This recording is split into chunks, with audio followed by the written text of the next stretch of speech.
ఈరోజు నేను ప్రత్యేకంగా ప్రెస్ మీట్ పెట్టడానికి కారణం విజయసాయిరెడ్డి గారు. విజయసాయిరెడ్డి గారి ప్రెస్ మీట్ నేను మొన్న చూసా. చాలా అద్భుతంగా, చక్కగా ఒక రాజ్యసభ సభ్యుడిగా, ఒక ఆడిటర్గా, ఒక సమాజానికి 65 సంవత్సరాలు అనుభవంతో ఆయన మాట్లాడిన మాటలు అన్నీ చూశాను. నేను గత ప్రెస్ మీట్లు కూడా చూశాను. గత ప్రెస్ మీట్లో సమాజానికి ఆయన రాజ్యసభని ఎందుకు చేయాలో చెప్పడం చూశాను. రాజ్యసభలో మాట్లాడడము చూశాను. ఇప్పుడు కూడా ఆయన మాట్లాడినవి చూశాను. తప్పలేదు.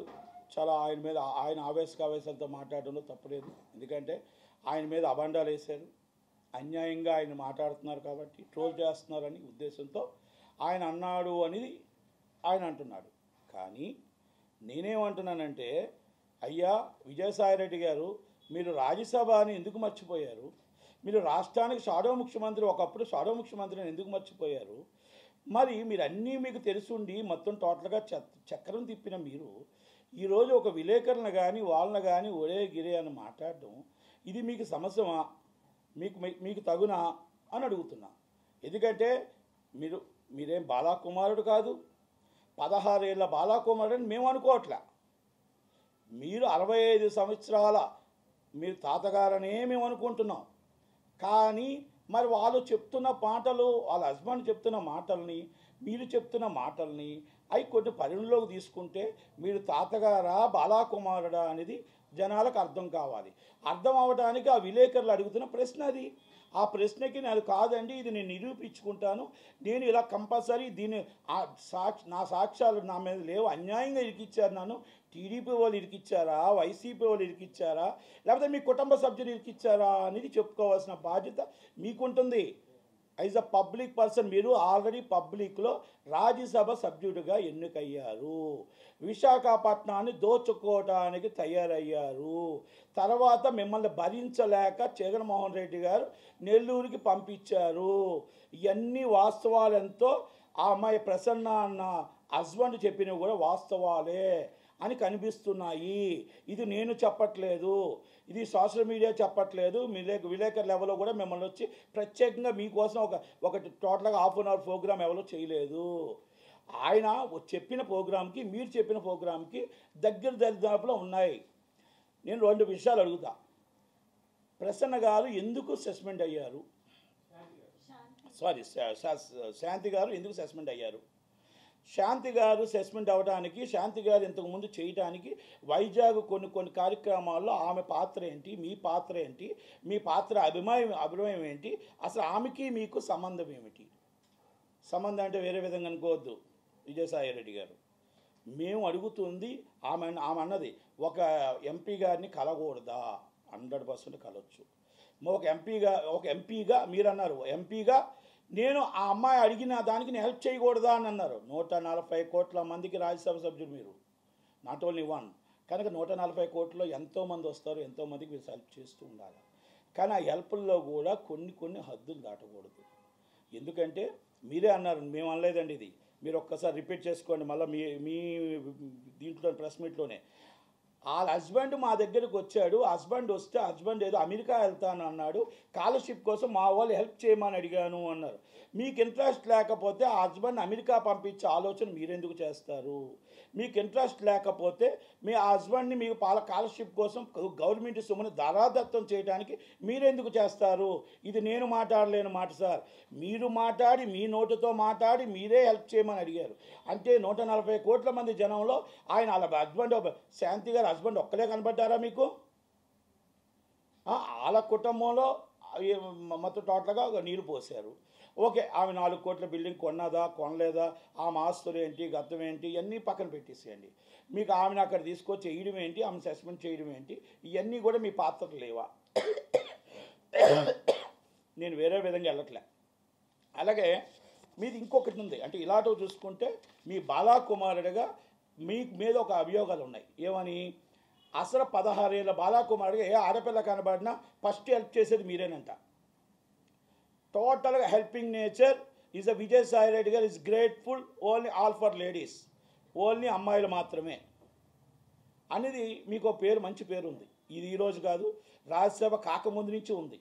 ఒకవేళ మీకు చరిత్ర కావాలి, మీకు మర్చిపోతే ఆ చరిత్రని కావాలంటే ఒక లైవ్లో కూర్చుందాం, ఎక్కడైనా కూర్చుందాం, లేకపోతే నాకు డెఫర్మేషన్ నోటీస్ పంపించండి, లేకపోతే మీరు పర్మిషన్ డాబా ఇవ్వండి, ఎక్కడైనా కూర్చొని ఏ పోలీస్ స్టేషన్ కాడైనా కూర్చొని మీ చరిత్ర ఇప్పుదాం. అప్పుడు అందరూ DNA టెస్టులు పంపిద్దాం. ఎందుకంటే ఒక చరిత్ర మీకు ఉంది. అమ్మాయి కనబడితే మీ చిన్న కుమారుడు అయిపోతారు అనేది అదొకటి ఉంది. ఇంకొక చిన్నది నాకు డౌట్ ఉంది.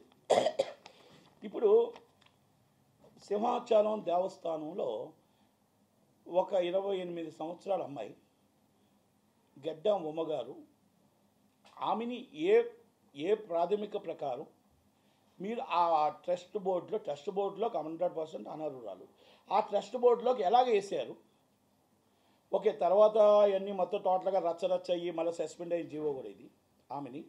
ఆమెకి మీకు సంబంధం ఏంటి? ఇది ఎందుకు నేను అడిగానంటే, ఈమె నాకు ఎవరో తెలియదు, నేను ఎవరో తెలియదు వాళ్ళు కాదు. నేను అడిగిన ప్రశ్న ఏంటంటే, శాంతి గారిది ఎంత నిజమో ఆమెది అంతే నిజం.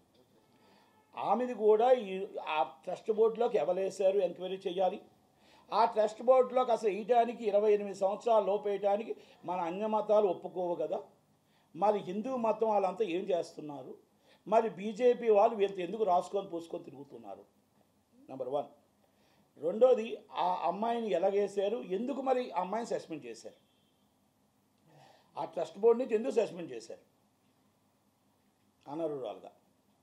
అంటే ఇలాంటివన్నీ విజయసాయిరెడ్డి గారికే వస్తాయి పాపం హెల్ప్ చేయడానికి. చాలా మంచివాడు, సౌమ్యుడు, గొప్పవాడు కనుక ఆయనకి అన్నీ కూడా ఇలాంటివన్నీ వచ్చి ఆయన చేతి కాడికి వస్తే అందరు అమ్మాయిలకి హెల్ప్ చేస్తూ ఉంటాడు. మరి ఏ పాపం పుణ్యం ఎరగిన వాడు ఆయన? మరి విజయసాయిరెడ్డి గారి కోసం ఇంకా ఏం మాట్లాడాలి, ఇంకా ఏం చెప్పాలి? మీరు పెద్ద ప్రెస్ మీట్ పెట్టి ఒరే అని ఇష్టం వచ్చినట్టు మాట్లాడితే ప్రెస్ వాళ్ళని అంటే తప్పు ఒప్పుకున్నారు. ఎప్పుడైతే మీరు అన్నారో ఒరే అన్న మాట మీ నోట్లోంచి వచ్చిందో తప్పు ఒప్పుకున్నట్టు. ఎమోషనల్ ఎప్పుడైతే అయ్యారో తప్పు ఒప్పుకున్నట్టు. వైసీపీ వాళ్ళు కూడా మీకు సపోర్ట్ చేయలేదు అంటే 100% జగన్మోహన్ రెడ్డి గారిని కూడా మీరు బ్లాక్మెయిల్ చేశారు. జగన్మోహన్ రెడ్డి గారు ఏ విధంగా మిమ్మల్ని బయటకు పంపించాలో తెలియని పరిస్థితుల్లో ఈరోజు ఆ విశాఖపట్నం నుంచి అటు బయటకే పంపించారు తప్ప, విశాఖపట్నంలో భూముల నుంచి ప్రతి దాంట్లో మీ మీ పాత్ర ఉంది, మీ చాత్ర ఉంది, మీ ఇల్లు ఏ విధంగా కట్టుకున్నారు ఇవన్నీ ఉన్నాయి. ఇంకా చాలా ఉన్నాయి మీ చరిత్ర. ఈమెకున్న ఆస్తులు ఎక్కడి నుంచి వచ్చాయి? ఎవరైతే ఈమెన్నారో ఈమెకు ఆస్తులు ఎక్కడి నుంచి వచ్చాయి, ఎలాగొచ్చాయి? BMW X5 ఎలాగొచ్చాయి? ఇవన్నీ నేను ఎందుకు అడుగుతున్నానంటే, పూర్తిగా ఎంక్వైరీ చేయండి. కొత్త గవర్నమెంట్ ఎంక్వైరీ చేయరా? విజయసాయి గారు చాలా మంచివాడు, సౌమ్యుడు. అలాంటిది ఆయన మీద అబండాలు వేస్తున్నప్పుడు ఎంక్వైరీ చేయండి. ఎంక్వైరీ చేసి మరి ఏం జరిగింది, ఎక్కడ జరిగింది, మరి ఎవరు తప్పులు చేస్తున్నారు, ఎవరు తప్పు సమాచారం ఇస్తున్నారు అనేది ఒక్కసారి తెలుసుకోవాలి. అది అందుకనే విజయసాయిరెడ్డి గారు అన్న ఆయన రాజ్యసభ సభ్యుడి కంటే కాకముందు ఒక ఆడిటర్గా ఆయన తిమింగలం. బమ్మిని బిమ్మం చేయొచ్చు, బిమ్మిని బమ్మించేయచ్చు. ఇలాంటి వ్యక్తి జగన్మోహన్ రెడ్డి గారు మంచి వ్యక్తి, మంచి వాడు. చెడు దారిలో నడిపించిందే ఈయన కనుక ఈయన దారిలో ఆయన నడిచాడు కాబట్టి ఆయన్ని దగ్గర గిఫ్ట్లో పెట్టుకున్నాడు. బస్ అంతే. ఇక నేను మూడు విషయాలు ఆయన కోసం మనం చెప్పాలి అంటే, విజయసాయిరెడ్డి గారి కోసం చెప్పాలంటే 65 సంవత్సరాల తాతగారు, 16 సంవత్సరాల బాలాకుమారుడు ఎప్పుడు ఏ రోజైనా బాలాకుమారుడు అయిపోతుంటాడు. ఇప్పుడు నేను 60 సంవత్సరాల తాతగారు అవుతాడు. కొడుకు కావాలన్నాడా, కొడుకు కావద్దన్నాడా, ఇవన్నీ మనం పక్కన పెట్టేస్తే ఈ సోషల్ మీడియాలో సమాధానం చెప్పవలసింది, DNA టెస్ట్ చేసుకోవాల్సింది, ప్రతిదీ కూడా మీ బాధ్యత, మీరు నిరూపించుకోవాల్సిన బాధ్యత ఒక రాజ్యసభ సభ్యుడిగా బాధ్యత ఉంటుంది. లేదు మీకు నిజంగా సిగ్గు లేదు, మామూలుగా మాకు వైసీపీకి సిగ్గు లేదు, మేము పట్టించుకోము అంటే ఉంటారా? లేకపోతే ఆయన పార్టీని సస్పెండ్ చేస్తారా? లేకపోతే మా పార్టీ వాళ్ళంతా ఇలాగే చేస్తుంటారు. మొన్నటి మా అంబటి రాంబాబు గారు ఇలాగే చేశారు, మా అవంతి శ్రీనివాస్ గారు ఇలాగే చేశారు. చాలామంది మా అన్ని కేసుల్లో ఉంటాం, మేము ఇదే ఉంటాం. ఆడవాళ్ళని ఆడించుకోవడమే మా అలవాటు, ఆడవాళ్ళని అవమానించడమే మా అలవాటు, మా చెల్లినేమేం పట్టించుకోలేదు, మా చిన్నాన్నేమేం పట్టించుకోలేదు అంటే ఇక దానికి ఆన్సర్ కూడా చెప్పలేరు. కనుక నేను ఒక్కటే చెప్తున్నా, దయచేసి విశాఖపట్నంలో ఉన్న భూములను ఎంక్వైరీ చేయండి, ఈయన మీద ఉన్నవన్నీ అభియోగాలు ఎంక్వైరీ చేయండి. రాజ్యసభ సభ్యుడిగా ఈయన అనర్హుడు కనుక ఇలాంటివన్నీ కూడా తేలేదాకా ఈయన సస్పెండ్ చేయండి. ఈయన ప్రివిలేజ్ మోషన్ మూవ్ చేయడం కాదు, మేము మూవ్ చేస్తాం. 100% స్పీకర్ గారికి మేమే రాస్తాం. ఈయన ఈ విధంగా ఉన్న అన్ని ప్రూఫ్స్ సైతం టోటల్గా సోషల్ మీడియాలో కాదు, అన్నీ కూడా ఎక్కడెక్కడి నుంచి ఎలాగొచ్చాయి, ఎలాగేసారు, ఎందుకు వేసారు, లేకపోతే ఆఫీసర్ ఎందుకు వేసాడు, ఆఫీసర్ని సస్పెండ్ చేయండి ఇమీడియట్లీ. ఒక అమ్మాయిని తీసుకొచ్చి 28 సంవత్సరాల వయసు గల అమ్మాయిని తీసుకొచ్చి మీరు ఒక మొత్తం సింహాచలం దేవస్థానిక ట్రస్ట్ అనేది చాలా పెద్ద గొప్ప విషయం, మా ఉత్తరాంధ్రలో చాలా గొప్ప. అలాంటి తీసుకొచ్చి ఒక అమ్మాయిని తీసుకొచ్చి మీరు వేస్తారా ట్రస్ట్ బోర్డులో? లేకపోతే అక్కడ ఎవరైతే ఈవోనో ఇమీడియట్ సస్పెండ్ చేసేయండి, సస్పెండ్ చేసి ఇమీడియట్ అరెస్ట్ చేయి. విజయసాయి రెడ్డి సంబంధం లేదు కదా, సంబంధం లేనప్పుడు ఆఫీసర్ని తీసుకెళ్ళి లోన్ వేసేయండి. ఆఫీసర్లు ఈ విజయసాయి రెడ్డి గారు ఆడినది మాత్రం ఆడుకున్నారు. ఆఫీసర్లు అందరూ రాష్ట్రాన్ని మొత్తం రావణ కాష్టం చేశారు వీళ్ళు. ఆంధ్రప్రదేశ్ రాష్ట్రం అంటే చీ అనిపించే పరిస్థితి తీసుకొచ్చారు వీళ్ళు. కొంతమంది పోలీస్ ఆఫీసర్సు, కొంతమంది రెవెన్యూ ఆఫీసర్సు, కొంతమంది మొత్తం టోటల్గా దేవాదాయ శాఖ నుంచి కానీ అందరూ కూడా ఇది కాదు రాష్ట్రం. రాష్ట్రానికి మనం ఏం చెయ్యాలనుకుంటున్నాం, ప్రజలకు ఏమి చెయ్యాలనుకుంటున్నాం. మిమ్మల్ని అందరం ఎక్కించింది ఎందుకు? పోలవరం కట్టమని అందరం ఎక్కించాం ఆ రోజు. మిమ్మల్ని కట్టమని ఎందుకు? విశాఖపట్నం మీకు టోటల్గా విశాఖపట్నం అబ్బుగా తీర్చమని చేసాం. విశాఖపట్నంలో మీ ప్యాలెస్ కట్టుకుంటారు, మొత్తం టోటల్గా ఇష్టం వచ్చేట్టు మీరు ఇష్టారాజ్యం ఆడుకుంటారు. అంబటి రాంబాబు అని ఆయన వచ్చి డ్యాన్సులు చేసుకుంటాడు.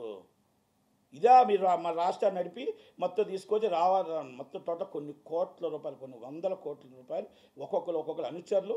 ఒకప్పుడు రోడ్డు మీద తిరిగే సైకిల్ మీద తిరిగే ఒక అనుచరుడు ఈరోజు BMW మీద తిరుగుతున్నాడు. కోట్లాది కోట్ల రాజ్యాలంట, కోట్లాది కోట్ల హోటల్స్ అంట, కోట్లాది కోట్ల ఇల్లులు అంట. వాళ్ళ ఇల్లు చూస్తుంటే, ఒక జడ్పీటీసీ ఇల్లు చూస్తుంటే ఎవరికి ఇన్ని సంవత్సరాలు కష్టపడ్డా మాకు కూడా లేదు. ఒక 35 కోట్ల ఫామ్ హౌసెస్ అంట, రెస్ట్ కంటే ఫామ్ హౌస్ అంట. మొదటి భార్య ఇంటికంటే ఒక ఇల్లు అంట, రెండో భార్య ఇంటికి ఇంకొక ఇల్లు అంట. ఇదా? ఇలాంటి వాళ్ళు ప్రజల సొమ్ముని దాచుకున్న వాళ్ళందరినీ డబ్బుని కక్కి బయట తీసుకొచ్చి ప్రజలకు పెట్టాలి. ఈరోజు అప్పుల పాలు అయిపోవడానికి కారణం ఏంటి?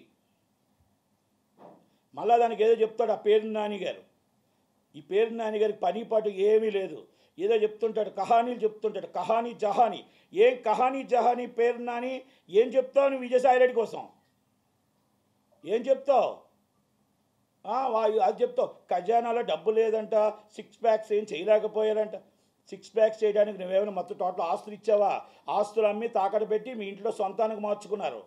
సొంతానికి మార్చుకున్నప్పుడు గవర్నమెంట్ ఎక్కడి నుంచి తీసుకొస్తుంది? చేస్తుంది. 1వ తారీఖు జీతాలు ఇవ్వడం మొదలుపెట్టింది. అన్నీ కూడా టైం టు టైం చేయడానికి, అన్నీ మీ అందరి దగ్గర నుంచి ఎలా జోబులో కక్కించాలో అన్నీ టైం దగ్గర పడతాయి. ఈ 5 సంవత్సరాల్లో మీ అందరినీ మీరు ఎక్కడెక్కడ కక్కిచ్చారో ఎక్కడెక్కడ మొత్తం అందరి దగ్గర డబ్బులు లాగి అయితే ప్రజలకే పంచుతారు డబ్బులు. మీరేం కంగారు పడకండి, మీకు దగ్గర పడే రోజులు అందరికీ. అందుకే చెప్తున్నాను, విజయసాయి రెడ్డి గారిని ఇమీడియట్లీ రాజ్యసభ నుంచి సస్పెండ్ చేయాలి. ఒకవేళ స్పీకర్ గారు ఒకవేళ చేయకపోయినా మేము ఇమీడియట్లీ చైర్పర్సన్కి మేము కంపల్సరీ లెటర్ రాస్తాను. కంపల్సరీ అవసరమైతే నేను న్యాయ పోరాటం చేస్తాం. దీని మీద ఇంకా మేము ప్రూఫ్స్ అన్నీ తీసుకొని ఆ ప్రూఫ్స్ అన్నీ తీస్తాం. ఆయన కూడా మా మీద డిఫర్మేషన్ వేయడానికో, ప్రివిలేజ్ మోషన్ మూవ్ చేయడానికో, ఏమి చేయడానికైనా మేము రెడీయే. ఏం బాధపడం. పోలీస్ కేసు పెడతారా? ఏం పెడతారా? ఆయనకి అలవాటే బ్లాక్మెయిలర్ అంటారు. జగన్మోహన్ రెడ్డి గారిని బ్లాక్మెయిలింగ్ చేస్తాడు, మేమే మాత్రం. కనుక విజయసాయి రెడ్డి గారు మిమ్మల్ని మేము వేరే పేరు పెట్టడం కూడా రాదు. ఎందుకంటే వయసుకి మర్యాద ఇచ్చేవాళ్ళం మేము. వయసుకి మర్యాద తెలియదు మీ పార్టీలో ఉన్నారు, వయసుకి మర్యాద ఇవ్వడంలో మా పార్టీలో ఉన్నారు. కనుక విలువలతో మా నాయకుడు మమ్మల్ని నేర్పించాడు. విలువలు లేని మీకు విలువలు నేర్పలేని మీ నాయకుడు. అది మీకు తేడా. ఇప్పటికీ విజయసాయి రెడ్డి గారు అంటున్నామంటే మా నాయకుడు నేర్పించిన మాకు ఇది. కానీ మీ నాయకుడు నేర్పించింది విలువలు లేకుండా, పెద్దవాళ్ళకు మర్యాద ఇవ్వకుండా మాట్లాడించేది మీరు. కనుక దయచేసి నేను 2 మొక్కలు చెప్పాను, 3వ మొక్కల దాకా మళ్ళీ నాకు చెప్పించు.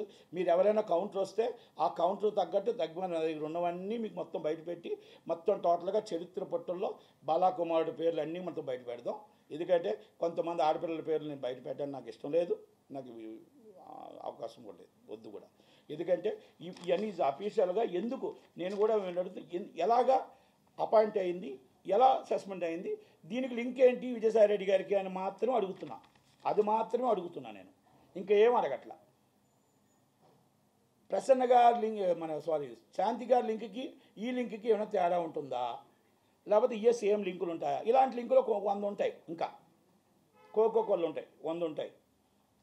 అందరూ అమ్మాయిలు మాత్రమే ట్రాగ్లైన్, మళ్ళీ అమ్మాయిలు మాత్రమే, వేరే వాళ్ళకి ఎవరికి మగపిల్లలకి నాటే అలవాడు. కనుక విజయసాయి రెడ్డి గారు దానికి సమాధానం చెప్పాల్సిన అవసరం ఉంది. ఇది విజయసాయి రెడ్డి గారి చరిత్ర, వైసీపీ చరిత్ర. వైసీపీకి చరిత్ర లేదు, చరిత్ర అయిపోయింది. దానికి ఒక డన్ను గన్ని అన్న ఉన్నాయి, పని లేదు. ఇంకా ఆ పని లేకుండా ఆల్రెడీ ప్రతిపక్షంలో కూడా లేకుండా చేసేసారు. కనుక ఆ నాయకుడికి నిజంగా చిత్తశుద్ధి ఉంటే ఇలాంటి వాళ్ళందరినీ సస్పెండ్ చేసి ఆ తండ్రి మహానాయకుడు రాజన్న పేరు పెట్టినందుకు రాజశేఖర్ రెడ్డి గారు పరువు నిలబెట్టే ఆయనకైనా ఇలాంటి వాళ్ళందరినీ బయటకు తోసేస్తే మంచిది.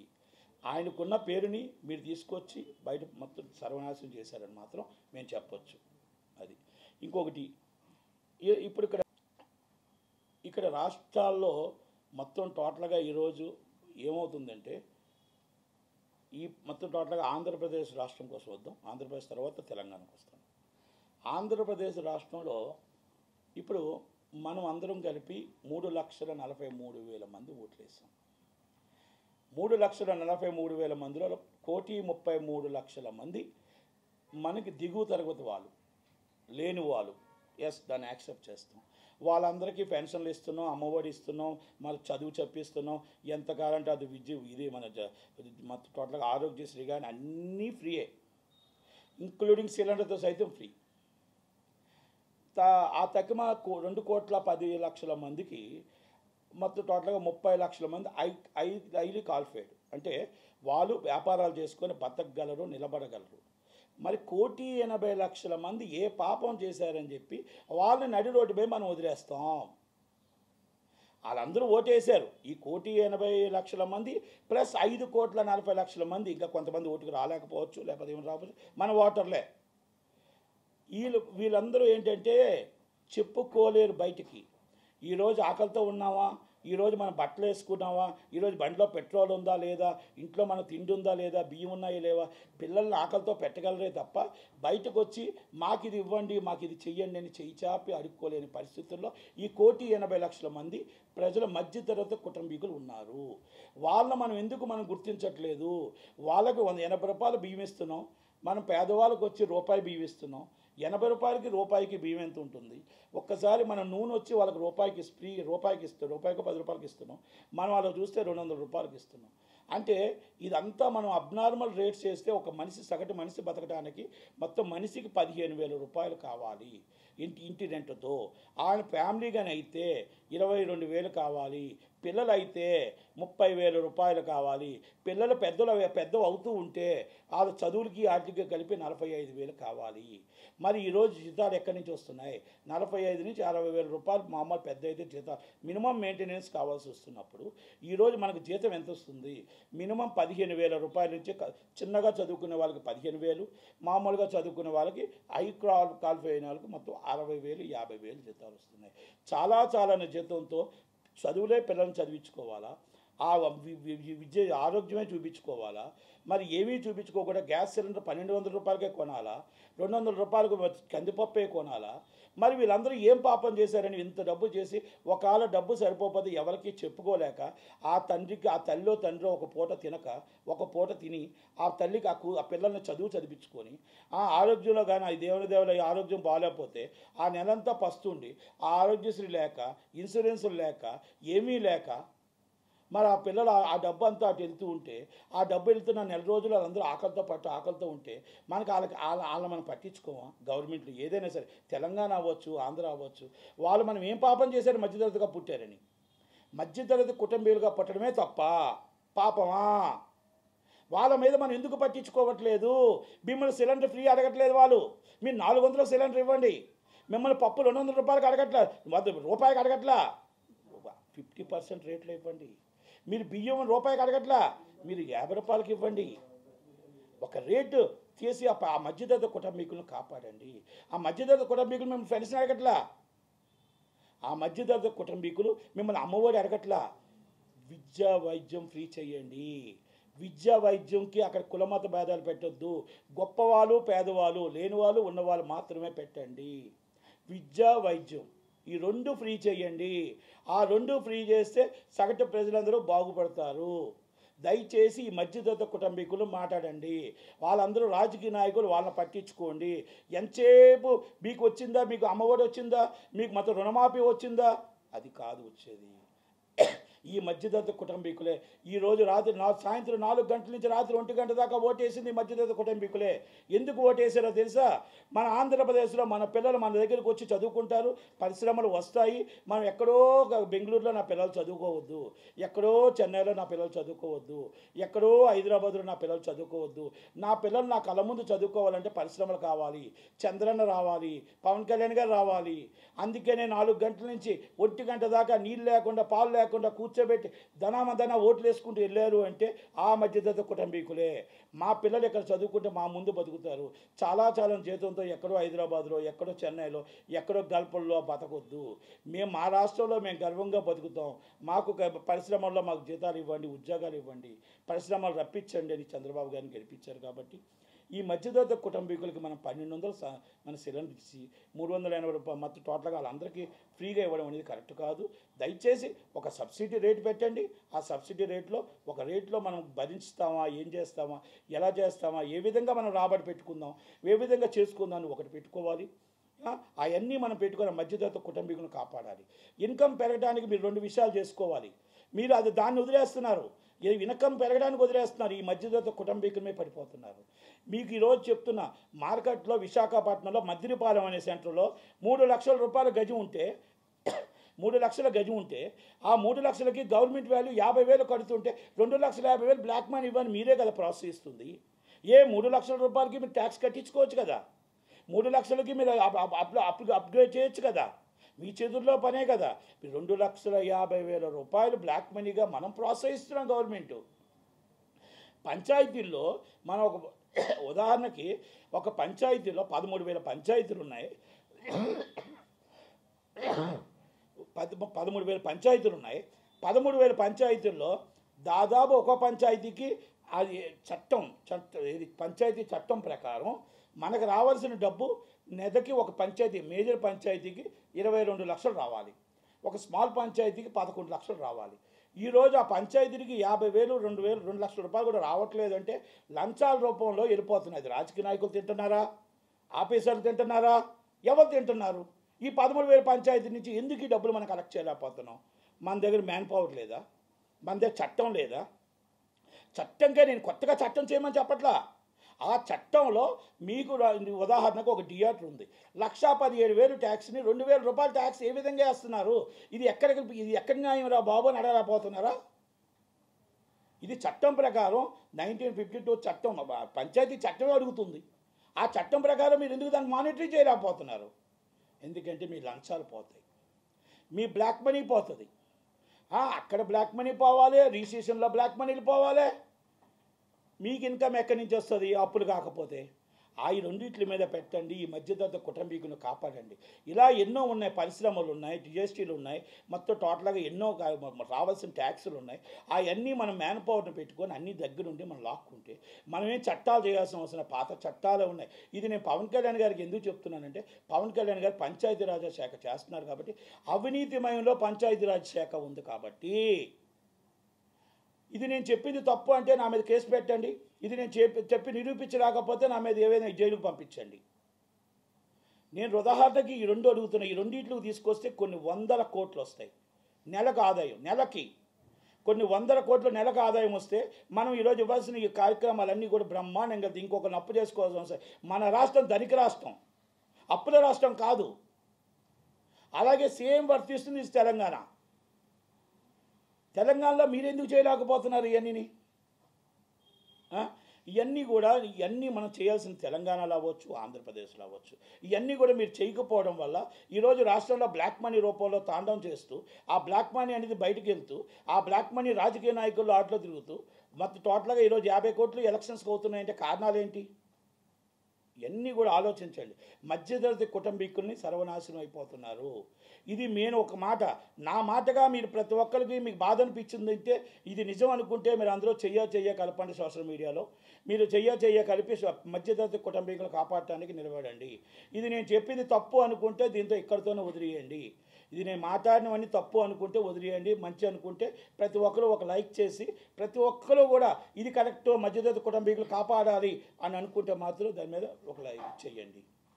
పోలీస్ స్టేషన్లో ఆంధ్రప్రదేశ్ తెలంగాణ పోలీస్ స్టేషన్లో సివిల్ సెటిల్మెంట్లు చేయకండి. మళ్ళా చెప్తున్నా, మీరు సివిల్ సెటిల్మెంట్లు ఈ సెటిల్మెంట్లు కాదండి. మనం కాపాడాల్సింది క్రైమ్ రేట్ కాపాడండి. ఈ క్రైమ్ రేట్ కాపాడండి. కొంతమంది SHOలు సివిల్ సెటిల్మెంట్లు చేస్తున్నారు. ఇది వాస్తవాలు. ఇవన్నీ కూడా ఇప్పటికీ మారకపోతే మళ్ళీ మీరు TRS లాగే మీరు చేస్తే దానికి దీనికి తేడా ఉండదు. ఇది రాహుల్ గాంధీ గారు గవర్నమెంట్గా ఒక మ్యానిపులేటెడ్గా రాహుల్ గాంధీ గారు గవర్నమెంట్ అని మాత్రం గుర్తుపెట్టుకోండి. ఇది మళ్ళా చెప్తున్నాను. దయచేసి నా దృష్టికి వచ్చాయి. నేను ఆయన చెప్పడం జరిగింది. వింటారా? వినకపోతే 100% ఆయన సివిల్ డిస్ప్యూట్స్ అండ్ కోర్టులు ఉన్నాయి, అన్నీ ఉన్నాయి. మీరు పోలీస్ స్టేషన్లో మీరు సివిల్ సెటిల్మెంట్స్ ఎందుకు చేస్తున్నారు? ల్యాండ్ సెటిల్మెంట్, సివిల్ సెటిల్మెంట్లు చెయ్యకూడదు, చెయ్యరాదు, నేరం. ఆ CAని ఇమీడియట్లీ సస్పెండ్ చేస్తారు. చెయ్యాలి. సివిల్ సెటిల్మెంట్కి తీసుకొచ్చి వేరే దాంట్లో కేసులు ఇరికిచ్చి అలాంటివి చేయకూడదు. కొన్ని సిటీ పోలీస్ స్టేషన్లో అవి జరుగుతున్నాయి. మొన్న నాన్సింగ్ పోలీస్ స్టేషన్లోని జరుగుతుంది. అబ్నార్మల్ ఆయన రెడ్డే, అబ్నార్మల్ CI ఆయనలో. ఇలాంటివి చేసుకుంటూ వెళ్తే గవర్నమెంట్కి మీరు అన్యాయం చేసిన వాళ్ళు అవుతారు. న్యాయం చేసిన వాళ్ళు ఎవరు? Drugs very important. అలాంటి వాళ్ళకి రికమెండేషన్ కూడా ఉంటుంది. లోన్ వేసేయండి. అక్కడ రికమెండేషన్ ఏంటండి మీకు? అక్కడ ఆ లెవెల్లో ఫోన్లు ఏంటండి? ఎమ్మెల్యేలు ఫోన్లు ఏంటండి? ఎంపీలు ఫోన్లు ఏంటండి? డ్రగ్స్ అనే మహమ్మారిని తరిమి కొట్టండి. ఎవరి రికమెండేషన్ కూడా తీసుకోవద్దు. ఇది స్టేషన్ హౌస్ ఆఫీసర్స్కి తెలుసో మాకు తెలీదో దయచేసి ఒక్కసారి మళ్ళా నేను మీకు విన్నపిస్తున్నా. తప్పించడానికి ప్రయత్నం చేయకండి. గొప్ప వాళ్ళ పిల్లలను తప్పించి పేదవాళ్ళ పిల్లలు ఇరికించడానికి ప్రయత్నం చేయకండి. మత్తు మందు తీసుకునేవాడిని ఇరికిచ్చి మత్తు మందు అమ్మేవాడిని వదిలేయడానికి ప్రయత్నం చేయకండి. ఇప్పటికైనా నిజాయితీగా ప్రయత్నం చేయండి. నిజాయితీగా మత్తు మందుని తరిమి కొట్టండి. మా సినిమా వాళ్ళని అబండాలు వేయడం మొదలుపెట్టండి, మానేయండి. అంతేగాని సినిమా ప్రతి వాళ్ళు ఏంటంటే సినీ సెలబ్రిటీస్ సినిమా వాళ్ళు తప్పు చేస్తే తీసుకెళ్ళి లోన్ వేసేయండి. ఎవరు చేసినా వాళ్ళు ఎవరికి అతిథులు కారు. కానీ వాళ్ళని మీరు మళ్ళీ ఎవరో చెప్పారని విడిపించడానికి చేయకూడదు. తప్పు చేస్తే ముందు ఒకళ్ళని అరెస్ట్ చేయండి. ఎనీ ఆఫీసర్ ఎవరైనా సరే ఎంత పెద్దవాళ్ళైనా అరెస్ట్ చేయండి. అరెస్ట్ చేసి తీసుకెళ్ళి లోన్ వేయండి. ఆ లోన్ వేసి వాళ్ళు తీసుకొని చూపించండి టీవీ ముందు. వాళ్ళంటే మీకు భయం. పాపం ఒక లేనివాడు, పేదవాడు, అమాయకుడు రోడ్డు మీద తీసుకొచ్చి అయ్యో ఇది దొరికింది అది దొరికిందని చెప్పేసి మొత్తం ప్రెస్ మీట్ పెడతారు. ఏం ప్రెస్ మీట్ పెడతారంటే ఆయన ఆ లేనివాడిని తీసుకొచ్చి ప్రెస్ మీట్ పెడతారు. ఉన్న వాళ్ళని సైడ్ చేస్తారు. ఇది మానిన రోజే మన రాష్ట్రాలు మారుతాయి. ఇవన్నీ మానిన రోజే మనకు మంచి జరుగుతుంది, పేదవాడికి న్యాయం జరుగుతుంది. అది మాత్రం అవన్నీ గుర్తుపెట్టుకోవాలా. హరికృష్ణారెడ్డి గారిని ఇమ్మీడియట్లీ సస్పెండ్ చేయాలా. నాన్సింగ్ హరికృష్ణారెడ్డి గారిని ఇమ్మీడియట్లీ సస్పెండ్ చేయాలా. అక్కడ అవకతవకలున్నా ఆయన మీద ఎంక్వైరీ చేయాల్సిందే. అది మాత్రం నేను చెప్తున్నాను. Thank you very much. Assembly సమావేశాలు ఇది ఏపీ అసెంబ్లీ సమావేశాలు చర్చకు వస్తుందా? రావాలి. యువతలు భయపడి తీసుకోకపోతే మనం ఏం చేయలేం. ఆయన అంటున్నాడు నేను చంద్రబాబు గారికి కూడా దగ్గరే అంటున్నాడు. నేను చంద్రబాబు గారి దగ్గరే, నేను తారక రత్నకు నేను బాగా దగ్గర, మా అమ్మ ఎందుకు కాబట్టి నేను చంద్రబాబు గారి దగ్గరే, చంద్రబాబు ఛాన్సెస్ అని టీడీపీకి వచ్చేస్తా అంటున్నాడు. బీజేపీ ఛాన్సెస్ బీజేపీకి వచ్చేస్తా అంటున్నాడు. అంటే నేను ఇక్కడ ఏమంటున్నానంటే రాజకీయం వేరు. ఇలాంటివి మన సమాజానికి మంచిది కాదు. దీని మీద ఎంక్వైరీ చేయాల్సిందే, కంపల్సరీ యాక్షన్ తీసుకోవాల్సిందే. వీళ్ళు ఎవరెవరో మనకు తెలియదు. కానీ ఇది జరిగిన ఒక అభియోగం వచ్చింది. ఇప్పుడు నా మీద ఒక అభియోగం వస్తే నేను నిరూపించుకోవాల్సిన బాధ్యత ఉంటుంది. నిరూపించుకుంటప్పుడు నేను ప్రెస్ మీట్ పెడతా. నేను రా అంటే తప్పది. ఎవరికి వస్తే నిజాయితీ పడు, రాకపోతే అవినీతి పరుడు. వస్తే నిజాయితీ పరుడు, రాకపోతే అవినీతి పరుడు. వస్తాడా? నేను మీరెందుకు అనుకుంటున్నారు? వస్తే మిమ్మల్ని ఎందుకు రా అంటాడు? అంటే కదా, తప్పకుండా ఐఎమ్ రెడీ అంటాడు. నేను వదిలిపెట్టను, నాకు లా ఉంది. అందరికీ లా ఉంది, చట్టానికి ఎవరు అతిథులు కాదు. మీకు రాజ్యసభ ఎంపీ ప్రివిలేజ్ మోసం మీరు మూవ్ చేస్తే మాకు సుప్రీంకోర్టులు ఉన్నాయి, మాకు హైకోర్టులు ఉన్నాయి, మేము కూడా మూవ్ చేస్తాం, మేము కూడా అన్నీ చేస్తాం. అంటే నేనేమంటున్నానంటే ఆయనకి నాకు వ్యక్తిగత ద్వేషాలు లేవు. ఇక్కడ ఇది ఒక పార్టీకి ఆయన చేసేటప్పుడు ఆ పార్టీలో అక్కడ ఆయన మీద అభియోగం వచ్చేటప్పుడు నేను మామూలుగా ఇంకో పార్టీకి సపోర్ట్ చేసేటప్పుడు నా రైట్ నాకు ఉంది, నేను అడుగుతాను కంపల్సరీ. ఆ నా రైట్లో నిజం లేదా నేను దాని డిప్రమేషన్ యాక్సెప్టెడ్. నేను తప్పుడు సమాచారం తప్పుడు ప్రెస్ మీట్ పెట్టానా, ఐఎమ్ రైట్, అంతే. ఈ మాటలకు నేను కట్టుబడి ఉంటాను, వెనక్కి అడుగు వేసుకోవాల్సిన అవసరం నాకు లేదు. అది ఆయన కేసు పెట్టుకుంటాడా, ఐఎమ్ రెడీ. నేను దాన్ని ప్రూవ్ చేయడానికి ఆయన మొత్తం టోటల్గా ఆ రోజు మొత్తం టోటల్గా దీనికి ఆన్సర్ వస్తే ఇప్పుడు ఒకటి చెప్పాను, ఆన్సర్ వస్తే బాలాకుమారుడి పేరు మొత్తం టోటల్గా అన్నీ కూడా పబ్లిక్గా షార్ట్లు బయటపెట్టాను. అందుకని ఆన్సర్ లేకుండా నేనేది అన్నీ చెప్పుకో పిచ్చోళ్ళగా వెళ్ళడం కాదు కదా.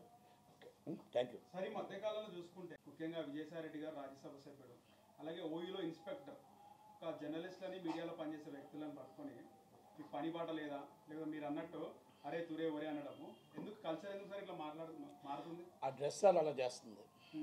ఆ డ్రెస్ చేసేటప్పుడు అరే తురే అనేటప్పుడు ఆ డ్రెస్ ఇప్పిస్తే అరే తురే అనమానండి, అనలేడు కదా. అందుకని అంటారు రాజకీయ నాయకుడు ఈరోజు వస్తాడు వెళ్ళిపోతాడు, కానీ ఆ డ్రెస్ అనేది 62 సంవత్సరాలు ఆయన మీద ఉంటుంది. ఆ డ్రెస్కి గౌరవం ఇవ్వాల్సింది ఏంటో తెలుసా, తప్పు చేసేవాడిని వదలొద్దు, అంతే తప్ప ఎదుటివాడిని ఒరే గిరే కించపరిచేటప్పుడు వాళ్ళు ఎంత బాధపడతారో, రేపు నీ పై ఆఫీసర్లు నీ ఒరే గిరే అంటేప్పుడు నువ్వెంత మీ ఇంట్లో ఎంత బాధపడతారో అర్థం చేసుకో. ఆయన journalist is duty and police is duty, is a political is duty.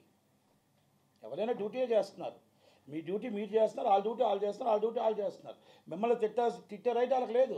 మీరు తప్పు చేస్తే immediately register this case, nuisance case register చేసి లోన్ వేయమనండి, న్యూసెన్స్ కేసు రిజిస్టర్ చేసి లోన్ వేయమనండి. ఒరే అని తిట్టే హక్కు లేదు. వాళ్ళు ఏమైనా కన్నారా? కాదు కదా. మరి ఎందుకు అది వేయలేకపోతున్నారు? భయం. జర్నలిజంలో ఆ తప్పు జరుగుతుంది, వాళ్ళ తప్పులు తీసి మీరు బయటపెడతారని చెప్పేసి వాళ్ళు మాట్లాడారు. అలాగే పని బాట లేదా మీకు అనే వర్డ్ ఇంకోటి కూడా ఇక్కడ ఉంది, పని పాట. రెండోది నీ ఛానల్ పనిపాల ఛానల్, ఇది చిన్న ఛానల్ పెద్ద ఛానల్, ఇది యూట్యూబ్ ఛానల్ ఏదైనా అనవసరం. జర్నలిజమే, జర్నలిస్ట్ అది ఫస్ట్ తెలుసుకోగలగాలి. ఛానల్ ఏది ఉంది, ఆ ఛానల్ ఉందా, ఈ ఛానల్ ఉందా, నువ్వు ఏ ఛానల్లో పనిచేస్తున్నావు కాదు. జర్నలిజంలో జర్నలిస్టా కాదా, ఆయన జర్నలిస్ట్గా వర్క్ చేస్తున్నాడా లేదా, అంతే కావాలి.